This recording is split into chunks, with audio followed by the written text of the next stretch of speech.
স্বপ্ন ছিল লাখ টাকার। ৩ বিঘা জমিতে পরিপাটি করে গড়ে তুলেছিলেন পেঁপে বাগান। কিন্তু রাতের আধারে দুর্বৃত্তদের বিষ প্রয়োগে সেই স্বপ্ন এখন ধূসর।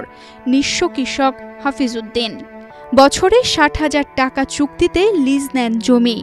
এবছর প্রায় ৭ লাখ টাকা খরচ করে চাষ করেন ৩ বিঘা জমিতে ১৫০০ পেঁপে গাছ। আমি ৩ বিঘা জমি, এই জায়গা এটা আমার লিসির জমি। এটা আমি মনে করেন যে ৭ লক্ষ টাকা মতন খরচ করেছি এই জমিতে কোন পাট দিয়ে, এবং বীজ কিনে নিয়ে আসছে আপনার ওই শীত থেকে ১০০ টাকা পিস সারা।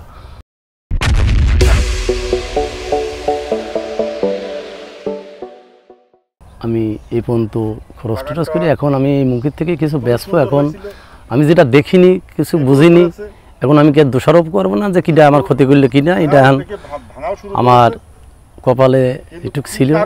জমিতে গিয়ে দেখতে পান গাছের পাতা ঝরে যাচ্ছে, ফল স্যাঁতসেঁতে হয়ে গেছে। গ্লাইফোসেট নামের একটি পচনশীল তরল বিষ দেওয়া হয়েছে গাছগুলোতে, এমনটাই ধারণা করছেন কৃষি কর্মকর্তারা। উনি একটা আবেদন দিলে আমরা সেটা হচ্ছে যে যাচাই বাছাই কমিটি আছে, কমিটি এসে দেখলে সেটা আর্থিক একটা ক্ষতিপূরণ দেওয়ার ব্যবস্থা করা যাবে। পাশাপাশি আমরা কৃষি সম্প্রসারণ বিভাগ তাকে প্রণোদনার মাধ্যমে বা আমাদের বিভিন্ন প্রকল্পের প্রদর্শনীর মাধ্যমে তাকে আমরা হেল্প করব। পাশাপাশি কারিগরি এবং অন্যান্য সহায়তা প্রদান করে থাকব।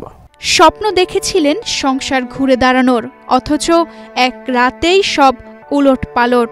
এখন শুধু কান্না আর হতাশা বুকে চেপে বসে আছেন কৃষক হাফিজউদ্দিন। এ ঘটনা জানাজানির পর থেকে ওই এলাকায় কৃষকদের মধ্যে চরম আতঙ্ক বিরাজ করছে।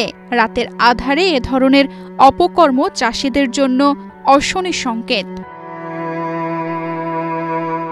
তানজিদা রহমান, ইনায়া, বাংলাদেশ প্রতিদিন।